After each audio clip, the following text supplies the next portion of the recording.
Sinyongera okukulisayo kuliko obwakedde mukwano gwange na gy'osinza okuba ng'otuwuliriza tegeeza nti okola kyamaanyi nnyo okwekumira ku mayengo gano aga UG Update TV. Baganda bange mbakulisizaayo nnyo gye muli abali emitala w'amayanja, abali Saudi Arabia, Qatar, Oman, Dubai, South Africa, America.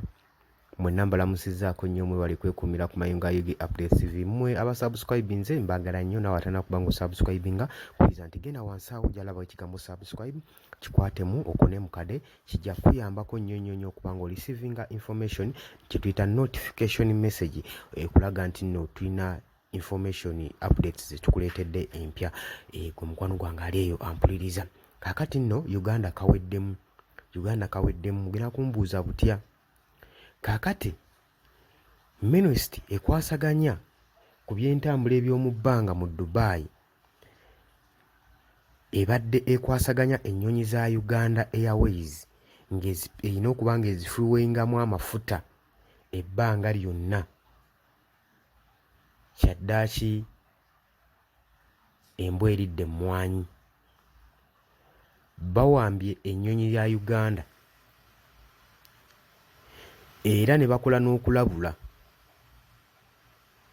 eri Ministry ekwasaganya ku by'entambula eby'omu bbanga mu Uganda. Batugenda nti baasose kuwandiika leeta nga bagiwandikira Ministry akwasaganya ensonga ezo mu Uganda ne watabaawo kikolebwa.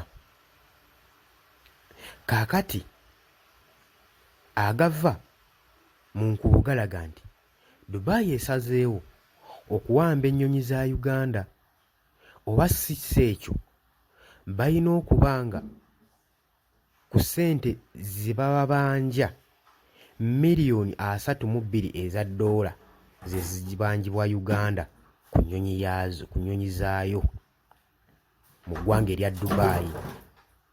Era kigambibwa nti miliyoni eza $32 ze zibanjibwa Uganda. Era Dubai esazeewo okubanga econfiscatinga ewamba ennyonyi zino. Ne bagamba nti Uganda kyeyina okukola kiri kimu kyokka ku miliyoni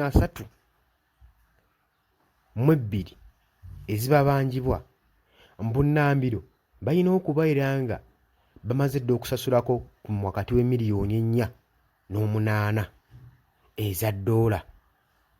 Naye ekyewuunyisa we tuwulidde ate agava mu ggwanga lyaffe eya Uganda galaga nti Minisita baamuwaddeko ssente teziwera na kkoota yaazo okutaakiriza embeera eno, ate nga Dubai yeewera nkolokooto ng'egamba ku kino ekiriwo kijja kwetaagisaamu n'okukwata okwarestingamu abamu naddala kabinenti ekwasaganya ku bya airport mu Uganda olw'ensonga nti ebbanga bimaze ddene nnyo nga Uganda ebanjibwa ssente ezo.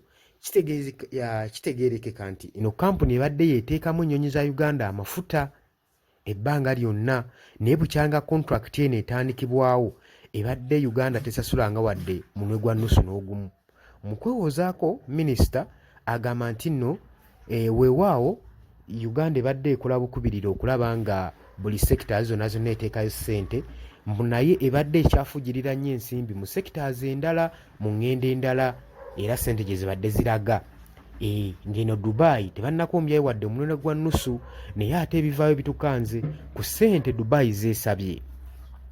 Bagambye nti Minisita yaakafunako bukoota eyaazo, kyokka nga Dubai ye yeewera nkolokooto era ng'ekombye ne kwerima ng'egamba n'ekyo kyetaagisa kukwata ku bakabineti abamu okulaba nga tubasiba ku kino ekigenda mu maaso, tugenda kubasiba. Kino kirina okuba nga kikobwako mu bunnambiro, twagala wakati w'emiliyoni 4 n'8 eza $, basobole okuba nga baddamu enteeseganya gwe mukwano gwange ali yampuliriza. Oba si ekyo ennyonyi ezimu batandise dda oziconfiscating. Akitegeeza gwe mukwano gwange yenna ali e Dubai ng'obadde okozesa Uganda Airways ebintu si birungi, kubanga Dubai egamba obutasasula ssente zino kitaataganya saaviisi zaffe saako n'abakozi be tuteeka mu nnyonyi za Uganda ozikolako saaviisi ezi ate nga tetusasula.